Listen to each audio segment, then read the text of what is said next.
Merci Madame Guittet. La parole est à Madame Maréchal Le Pen pour 5 minutes. Merci Monsieur le Président.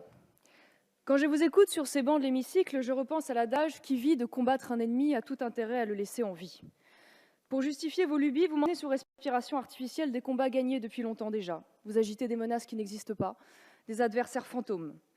La vérité, c'est que personne aujourd'hui dans le spectre politique ne menace la légalité de l'avortement ou son libre accès.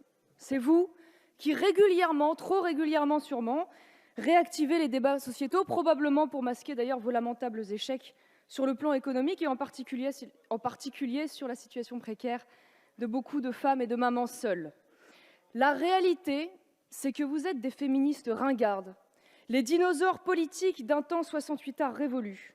Aujourd'hui, et c'est heureux, il serait temps de vous en rendre compte, les femmes peuvent voter, elles peuvent travailler ou ne pas travailler, elles peuvent se marier, elles peuvent divorcer, elles peuvent prendre des contraceptifs, elles peuvent avorter si elles le souhaitent. Ce qui est moins heureux en revanche, c'est que beaucoup de femmes avortent pour des raisons économiques. 47% selon un sondage IFOP de 2010. Un choix subi auquel vous n'apportez aucune solution, vous n'en parlez même pas d'ailleurs. Non, Madame le Ministre, l'alternative à l'IVG, ce n'est pas uniquement, je vous cite, une grossesse non désirée menée à son terme. Cela peut aussi être une femme qui a le bonheur de pouvoir garder un enfant en évitant un avortement subi parce qu'elle a su trouver l'accompagnement et l'encadrement nécessaires. Je vous le dis et je le pense sincèrement, vous êtes la honte du combat des femmes. Obsédées par la couleur du cartable, le sexisme de la grammaire, le jouet rose des Kinder, la répartition du temps de vaisselle dans le couple. Complètement à côté de la plaque, complètement à côté des vraies menaces qui planent aujourd'hui sur la liberté des femmes. Je note votre silence coupable sur les 1200 femmes agressées sexuellement en Allemagne à la Saint-Sylvestre par les migrants, par exemple.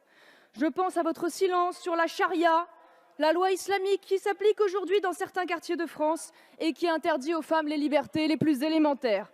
Je comprends que ça vous gêne puisque votre grand champion, Benoît Hamon, voit dans ce grignotage islamiste la continuation du machisme franchouillard des ouvriers.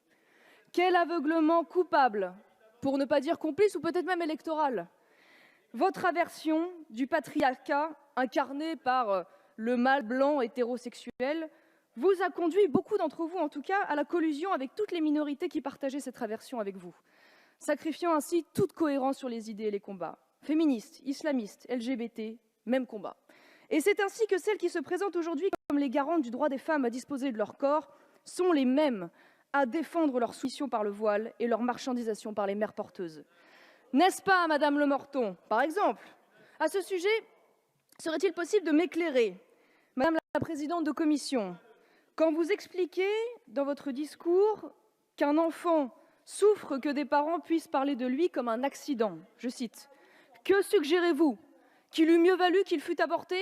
Je ne comprends pas la suggestion. Va falloir m'expliquer. Parce que ne vous en déplaise, et je me permets cette impudeur parce qu'elle est de notoriété publique, vous avez devant vous un accident qui se vit bien et qui préfère aujourd'hui être devant vous à vous dire vos vérités plutôt que d'avoir été avorté.